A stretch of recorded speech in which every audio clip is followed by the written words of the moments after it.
Tucked away in the sparse, whispering woods was an old, derelict cabin, long forgotten by time.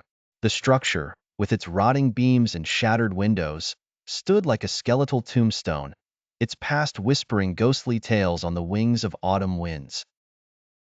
A group of friends, Amanda, Jake, Lily, and Tom, stumbled upon this forsaken relic during a camping trip.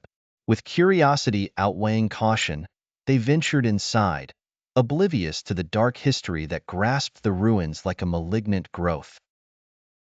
The air inside was suffused with a musty decay, thick and tangible, as if the past itself had refused to fade away.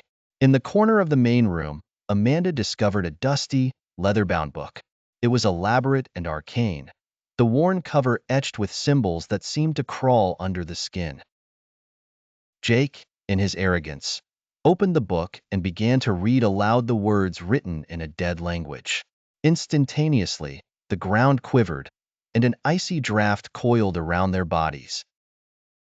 As Jake's voice echoed the final incantation, the cabin's dim light flickered, casting monstrous shadows that slithered on the walls like dark, creeping fingers.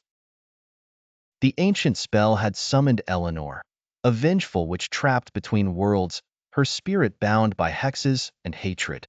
She emerged from the shadows, her eyes hollow voids, her smile a rictus of malevolence.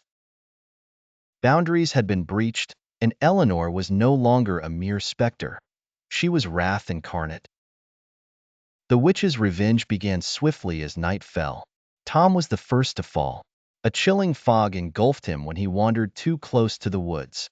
His screams were swallowed by the mist, leaving only an eerie silence in his wake. Next was Lily, who awoke in her tent to the sound of whispering incantations. Her body became paralyzed as phantom hands clawed at her skin, carving silent, invisible wounds. Amanda and Jake, consumed with horror, fled back to their vehicles, but fate was inevitable. Amanda saw her reflection in the car's rearview mirror twist into the witch's ghastly visage before the glass shattered, driving shards into her eyes. Jake, the last remaining, stumbled through the forest, the trees reaching out with gnarled branches like ensnaring arms. Exhausted, he collapsed at the cabin's doorstep. The witch appeared above him, her shadow smothering all light. With a final, whispered curse, she vanished, leaving Jake's lifeless body as testament to her vengeance. The forest reclaimed the cabin, and the witch's malevolence seeped back into the shadows, waiting for the next soul foolish enough to trespass. The witch's revenge had been thorough and merciless, a testament to the folly of awakening old evils. The abandoned cabin stood silent once more, yet the woods never ceased whispering its dreadful secrets, a spectral warning to all who dared to venture near.